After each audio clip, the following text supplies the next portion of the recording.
बिस्मिल्लाहिर्रहमानिर्रहीम। अस्सलाम वालेकुम। मैं अक्सर इखलाकी तरबियत के हवाले से वीडियोज़ जो है ना वो अपलोड कर रहा हूँ। तो आज भी उसी तरह एक वीडियो है हमारी जिसका अनवान है बादशाह, दरवेश और बहरूपिया। मुगलिया ख़ानदान का एक सूफ़ी बादशाह औरंगज़ेब आलमगीर, आपने सुना भी है। वो बड़ा दीनदार आदमी था और दीन की अशात व तबलीग के लिए भी कोशां रहा, और अपने दरबार में से गैर इस्लामी जितनी भी रसूम थी उसने ख़त्म करवा दी। कोई साज, कोई गाना शाना, कोई फ़नकार वगैरह उसके दरबार में नहीं आते थे। एक दफ़ा वो दरबार में बैठा हुआ तो एक आदमी आया, उसने अपना तारफ़ करवाया कि मेरा नाम कुंदन है और मैं बहरूपिया हूँ। तो मुझे ये भी इल्म है कि आप इस तरह के फ़नकारों को पसंद नहीं करते, लेकिन मैं आपको चैलेंज देता हूँ कि मैं आपको धोखा दे सकता हूँ और आप मुझे पहचान नहीं पाएंगे, लेकिन आप मेरे साथ शर्त लगा लें।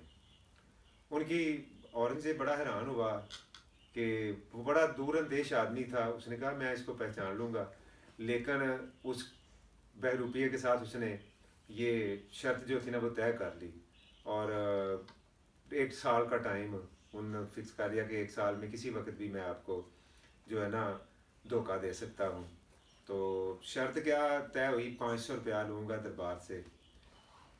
बादशाह से उसकी शर्त 500 रुपये में तय हो गई और वो दरबार से निकल के बाहर गया तो वक्ती तौर पे उसको ना बड़ी परेशानी हुई कि मैं क्या काम कर बैठा हूँ। बादशाह तो बड़ा दूरअंदेश आदमी है, इसने तो मुझे धोखा नहीं देने देना, ये तो पहचान लेगा तो मैं तो हार जाऊँगा।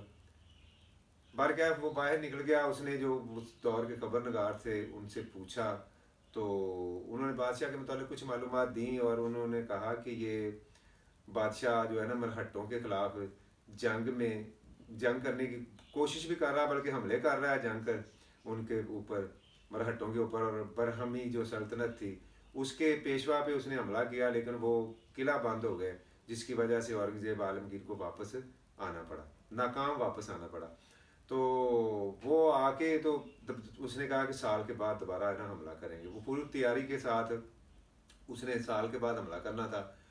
तो वो जो बहरूपिया था वो उस इलाके में चला गया जहाँ उसने हमला करना था। उसने एक दरवेश का रूप धारा और सब्ज़ कपड़े पहने, वो जिस तरह भी दरवेश आदमी करते हैं उसने किया और वहाँ डेरे लगा लिया और अल्लाह अल्लाह करना शुरू कर दी। कुछ वक़्त महीने गुजरे तो वहाँ लोगों ने उसकी बड़ी आओभगत शुरू कर दी और बड़े उन्होंने कहा कि ये अल्लाह वाला कोई बंदा है, फ़कीर है, इसकी दुआएं बड़ी कबूल होती हैं। तो उन्होंने आना जाना शुरू कर दिया, बड़ी दुनिया उसके पास आना शुरू हो गई। तो जब 1 साल के बाद औरंगज़ेब आलमगीर ने वो दोबारा वहाँ हमले की तैयारियाँ की और वहाँ पहुँच गए, तो उसको वहाँ जाके पता चला कि यहाँ कोई बड़ा बाबा रहता है, उसकी बड़ी दुआ कबूल होती है, तो आप पहले उससे अगर मिल लें तो वो आपको जो है ना वो अल्लाह ताला से दुआ फरमाएगा और आप जो है इनके खिलाफ जीत जाएंगे। औरंगज़ेब आलमगीर उसके पास गया तो बहरूपिये ने तो पहचान लिया। तो उसने कहा जी हम मैं औरंगज़ेब हूँ, तो मैंने इस तरह बरहमों के ख़िलाफ़ जंग करनी है, तो आप मेरे लिए दुआ करें। तो उस बहरूपिये ने जो दरवेश का रूप धारे हुए था उसने कहा कि अभी इस टाइम नहीं आप करें, कल इस टाइम, कोई भी टाइम उसने दिया, उस टाइम आप हमला करें, अल्लाह ताला आपको कामयाब कर देगा। औरंगज़ेब उस दिन रुक गया। दूसरे दिन जो उसने दरवेश ने टाइम दिया था उस टाइम पे उसने हमला किया। जाहिर बात है एक रूहानी कुव्वत थी पीछे कि बाबे ने मुझे दुआ दी है तो मैं इंशाल्लाह जीत जाऊंगा, तो वो वाकई ही जीत गया। और जब वो जीत के वापस आया तो फिर वो उसके पास हाजिर हुआ और उसने कहा जी मैं आपकी दुआ से जीत गया हूँ, तो आप क्या लेंगे इनाम से, मैं आपको इनाम देना चाहता हूँ। तो आप फ़लाँ गाँव ले लें, सारी ज़िंदगी के लिए माफ़ी करवा लें, जो भी आप मुझसे इस वक्त तलब करेंगे मैं आपको वो देने को तैयार हूँ। तो वो जो कुंदन बहरूपिया था उसने कहा जी हम साथ सीधे साधे बंदे हैं, अल्लाह वाले हैं, हमें इस माल से क्या गर्ज है, बस ठीक है अल्लाह ने आपको फतह दी, अब जाओ। लेकिन औरंगज़ेब आलमगीर ने ज़िद भी की, उसके बावजूद भी उसने कुछ भी लेने से, वो जो दरवेश बना हुआ था बहरूपिया था, उसने लेने से इनकार कर दिया। अब औरंगज़ेब वापस दरबार में आ गया तो उस बहरूपिये ने भी वहाँ से जगह छोड़ी और एक दिन वो भी दरबार में बसी उसी लिबास में न पहने हुए और तस्बीहां लंबी लंबी और सब्ज़ रंग का लिबास पहन के तो वो दरबार में आ गया। औरंगज़ेब उठ के सलाम किया। औरंगज़ेब ने उस वक्त भी नहीं उसको पहचाना, लेकिन उसने फिर अपना तारफ़ करवाया कि मैं वो कुंदन बहरूपिया हूँ, तो मैं ना अपना इनाम लेने आया हूँ।